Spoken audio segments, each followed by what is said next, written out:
Okay guys, dito na tayo sa Mount Ugo. Ayan, finally.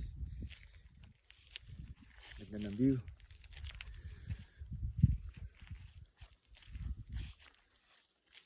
Sa mga nagbabalak umakyat, make sure na may 4x4 kayo. Kasi meron spot doon na kaya yung 4x2.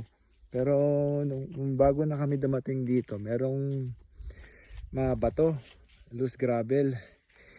Eh hindi kinaya ng 4x2, so sinwitch ko sa 4x4. Yun, nakaakyat kami. Ingat lang sa pagdadrive kasi maraming mga bangin.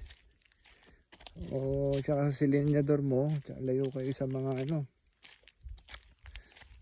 bigyan nyo ng distansya yung bangin.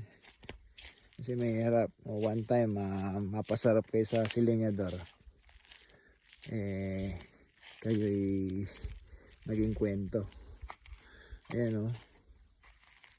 Meron pa dito. Kung gusto nyo mag-gano naman, doon kayo mag-tent sa baba. Pero kami dito lang kami mag-tent. Ayan. So bukas uwi kami lolo. Sana walang magulo dito. Kami lang yata tao dito eh. So si Sir Tom, yung aming ang tour guide, wala yatang tao dito daw. So yun nga, problema namin yung CR. So bahala na kung ano mangyari.